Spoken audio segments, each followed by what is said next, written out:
Sa ikalawang bahagi ng Orabuto Satsugen, nagsagawa ng isang maitim na balak si Korei.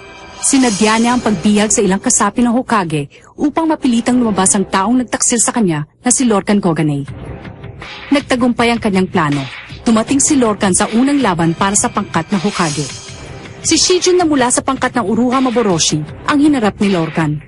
Noong una ay naging sagabal ang lakas at bilis ni Shiju laban kay Lorcan, subalit sa bandang huli, nagamit niya ang kakayahan ng Kugan Anki upang matalo ang halimaw. Ngayong matirang matibay na ang labanan, sumunod namang hinarap ni Lorcan ang dati niyang kasama na si Gideon. Nilinlang ni Gideon si Lorcan sa pagsasabing hindi na nito nais pang lumaban, subalit pagtalikod ni Lorcan, ay tsaka naman umatake si Gideon. Tapos ka na, Lorcan! Ang buhay mo magpapalakas sa aking katawan! Lorcan! Ang pagbabalik ni Gideon sa kanyang naiibang anyo.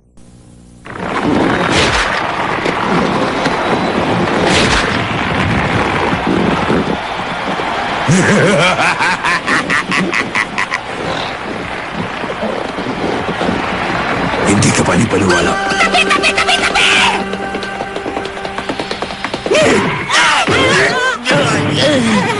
Nabukulan yata ako. Di ba sabi ko sa'yo, tumabi ka dahil nagmamadali ako? Sira ka pala eh. Hindi mo naman sinabi kung saan ako tatabi. Ikaw! Ikaw ang nagbigay ng kahihiyan sa pangkat ng ko! Ikaw na naman! Ang babae may malaking... May malaking sandata!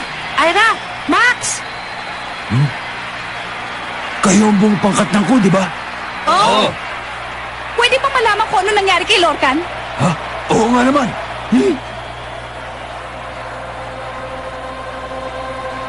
Teka, ba't nandyan yan? Yan ang nababagay sa iyo, Lorcan. Sabihin mo nga sa akin, partner. Magaling na ba akong umarte? At napaniwala na kita na may halaga sa akin ang pinagsamahan natin? Gideon! Ano nang mangyayari kay Kuya Lorcan? Si Gideon ang may kasalanan ng lahat. Alam kong masama siya, pero hindi ko alam na kaya niya magbago ng anyo. Dahil gusto kalimong pa ako, Lola, hindi lalabas sa akin ang sagot! Hawak niya ang mahiwagang kodama. Ang sandatang ito ay maaaring lumikha ng halaman sa loob ng katawan upang kontrolin ang nagmamay-ari nito. Subalit hindi niya kayang baguhin ang anyo ng taong may hawak nito. Kung ganon, anong nangyarit na kayang magbago ng anyo ni Gideon?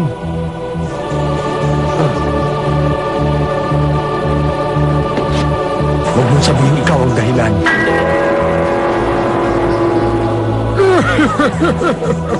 Hindi mo ba nagustuhan ang ginawa ko? Sa pamamagitan ng aking psychic surgery, itinanim ko ang mahiwagang kodama sa kanya. Ang pagsasanib ng tao at ng kanyang mahiwagang sandata ang nagbibigay ng pambihirang lakas at anyo kay Gideon. Ngayon ang sandata ay nakapaloob na sa kanyang katauhan. Ang kapangyarihan nito ay lumampas na sa takdang hangganan.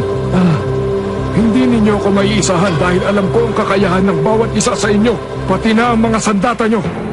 Lorcan, sinabi mo kanina na ikaw ang tatapos sa aming lahat, hindi ba? Tapusin mo kung magagawa mo!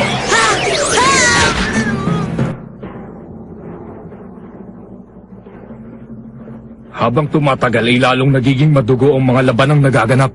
Tama ka. Nakakaawa ka, Lorcan Koganei.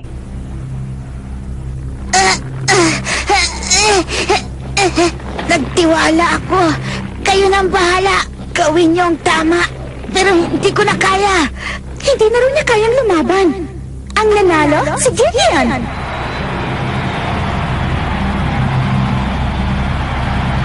Nanalo ka na ngayon, hindi ba? Pakawalan mo na si Lorcan! Eh kung ayoko. Lorcan! Lorcan! Ang dating may pinagsamahan, dapat walang iwanan. Pakiramdam ko hindi na talaga kami maghihiwalay pa ni Lorcan. Humanda ka, Gideon. Sisimulan ko ng pagsipsip sa kanyang dugo para maging pataba sa aking halaman. Ana! Ate Ana! Puhusan niyo ng tubig!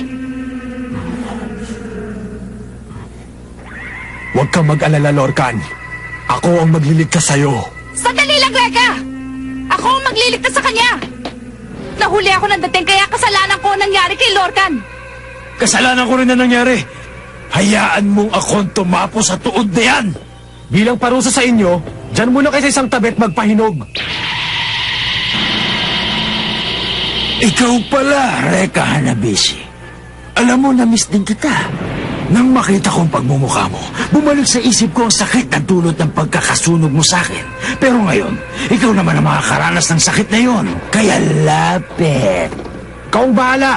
Mamaya lang iuling ka na sa akin.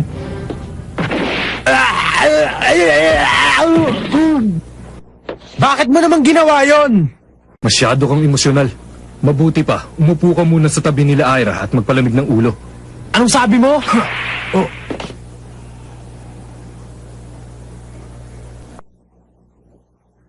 At sino ka naman? Ikinararangal ko ang aking pangalan. Kaya wala nang dahilan pa para malaman mo ito. Ano ka mo? Ikaw ngayon na makinig sa akin, Genjuro. Ang nakatakdang lumaban ngayon ay si Reka. Subalit ipinasya kong ako muna ang haharap kay Gideon. Pumayag ako sa kahilingan mo kanina, di ba? Ngayon, ako naman ang pagbigyan mo. Ikaw ang bahala. Baka nga si Gideon ang kapalaran mo. Dahil sa pagsang-ayon ng kabilang pangkat, ang susunod na lalaban para sa Hokage team ay si Dylan Mikagami. Ang labo naman, oh! Huminahon ka, Reka. Inay naman. Ano sa palagay mo ang mangyayari kapag nilabanan mo si Gideon? Susunugin ko ulit ang tuod na yan hanggang sa maging abo siya. Ha? Pero kapag ginawa ko yun...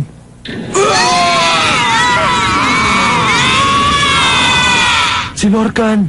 Buhay pa si Lorcan. Pihag lamang siya sa loob ng katawan ni Gideon.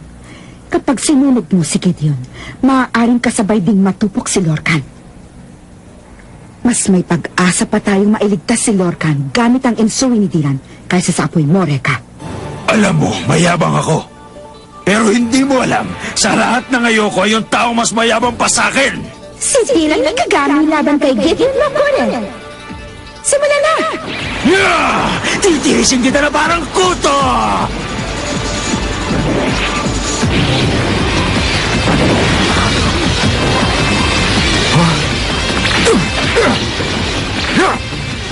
Gagawin niya ang lahat para mailigtas si Lorcan. Ah, pero... Di ba minsan na naglaban si Dylan at si Lorcan? Ang sabi nila matindi ang naging away ng dalawa. Bilang pagkilala sa kakayahan ni Lorcan, kaya siya gustong tulungan ni Dylan. Noong una ay sarili lamang niyang pinahahalagahan niya. Subalit ngayon ay nagbago na siya.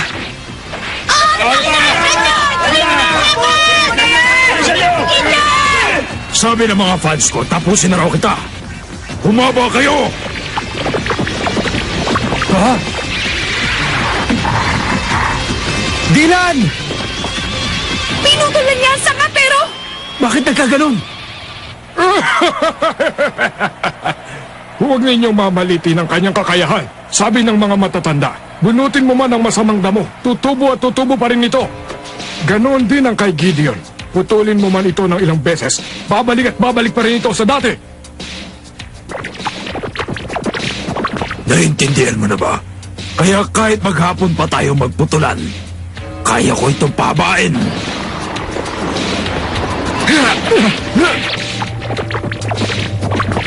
Ha! Hindi na siya makalapit ng husto sa kalaban.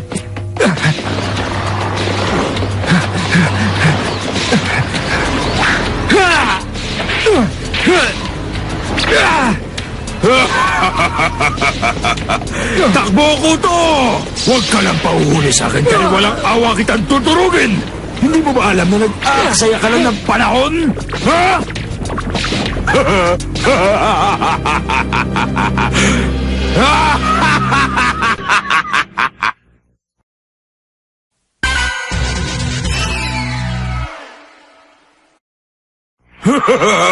Baliw! Gawin mo man ang gawin yan, hindi yan uubra! Magpahinga ka naman! Sige, gagawin ko yun kapag natapos na kita. Masdan mo ang mga mata niya. May pinaplano siya.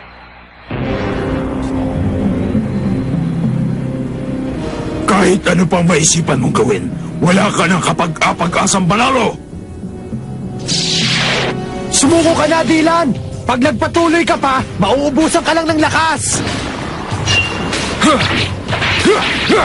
Naman! Paulit-ulit ka lang yan eh! Bakit hindi na lang siya mag-isip na ibang paraan?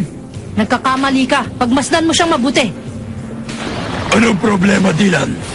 Bakit hindi mo subukan lumapit sa akin?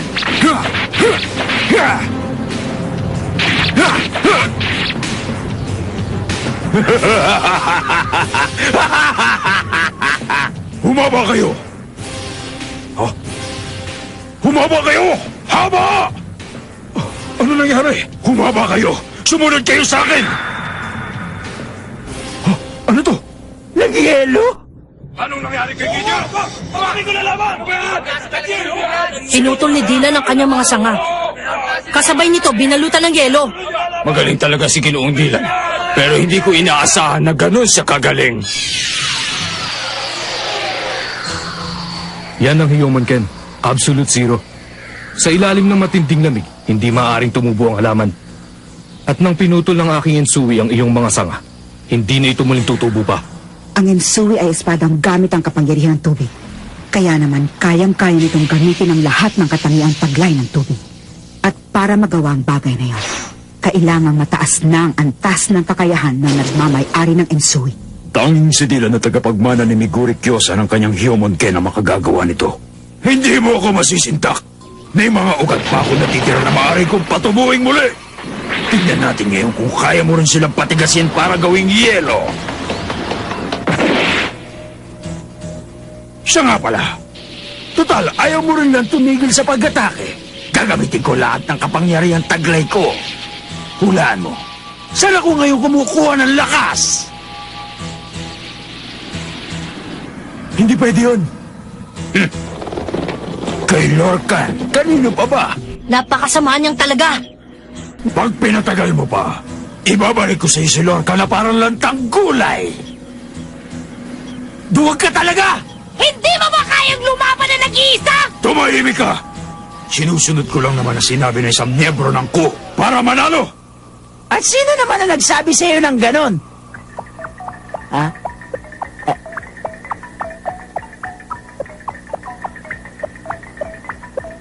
Di ikaw! Ha? Aray. Dylan! Ang labo talaga, oh. Kung gusto mo mailigtas si Lorcan, ibaba mo muna yung espada mo. Kapag nalampasan mo ang gagawin ko, pakakawalan ko siya. Wag! Ano ka mo? Tigilan mo na yan, Gideon! Pakawala mo na si Lorcan! Kung hindi, ako ang tatapos sa'yo.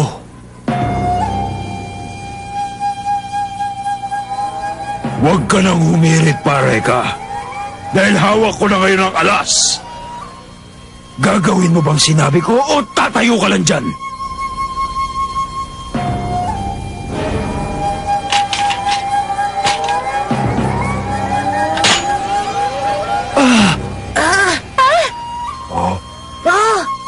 Dylan!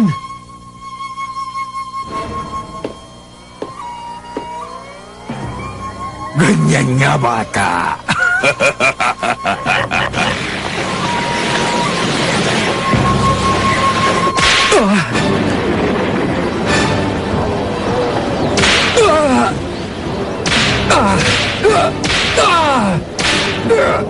Yan! Ayan pa! Masarap ba?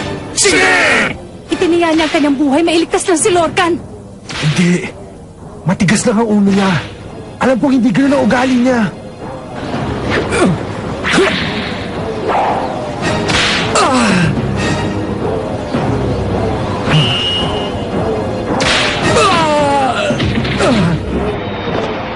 Dylan! Kasalanan din naman niya eh. Ba't niya binaba ang espada niya? Alam naman niya magulang si Gideon. Hindi katulad ko, parehas ako lumaban. At buwapo pa. Hindi ko akalaing matatalo ng ganyang kabilis si Ginoong Dylan. Mali ang akala mo. Tignan natin. Tuparin mo na ang pangako mo, Gideon. Pakawalan mo na ngayon si Lorcan.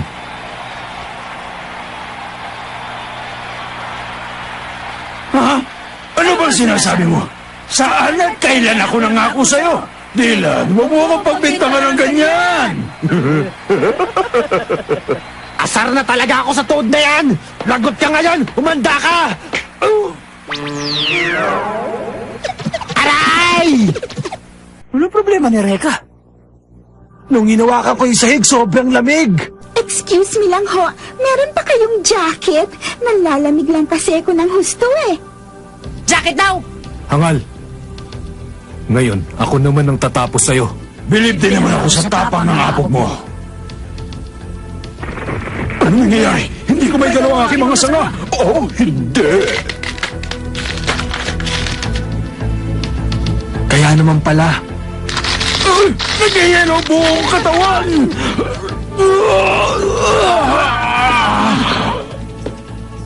Aminin mo na, natalo na kita. Alam mo ba ang nangyari nang pinili mong maging isang halaman? Nawalan ka na ng pakiramdam. Hindi ka naman nasasaktan nang pinutol ko ang iyong mga sanga.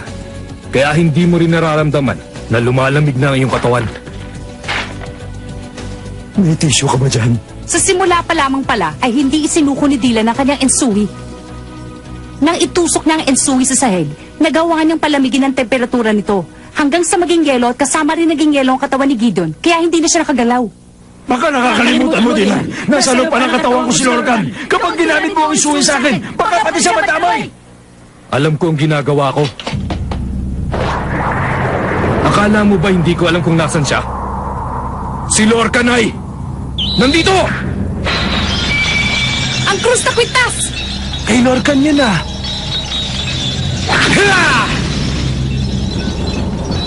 Lorcan! Pero paano? Alam mo ba ang tungkol sa temperature conductivity? Mas mabilis na uminit o lumalamig ang bakal kaysa kahoy. Ibig sabihin, unang naging yelo ang kwintas ni Lorcan. At yun din ang lugar sa iyong katawan na mauunang maging yelo. Kaya alam ko agad kung nasaan siya. Dylan, patawarin mo ako. Hindi ko naman sinasadya. Sige na naman. Hindi niya alam na natutunaw na ang yelo at magagalo ko ng katawan ko. Pasensya ka na, Gideon. Duwag lang ang taong hindi marunong humarap sa kanyang kalaban, hindi ba? Ha? Sa bagay, hindi ka pa rin naman umaamin na natalo kita. Alam mo na pala ang gagawin ko eh. Kung ganon, tanggapin mo to! Hyomon Ken, Absolute Zero!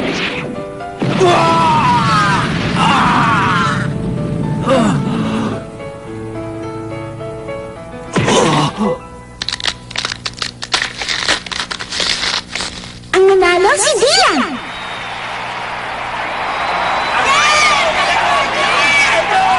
Huwag kayong pakasisiguro, Hokage Team, dahil hindi pa tapos ang laban.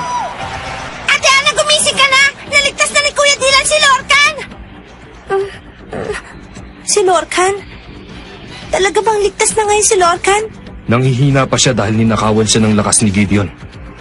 Wala kang dapat ipag-alala. Maya-maya lang, magaling na siya.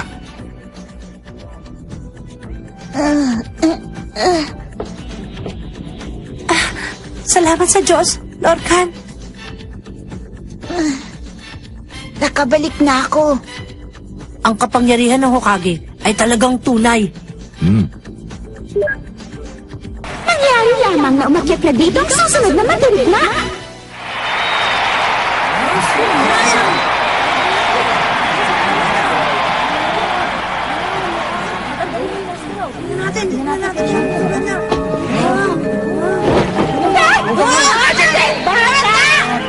Siya bang nalaban para sa Uruha?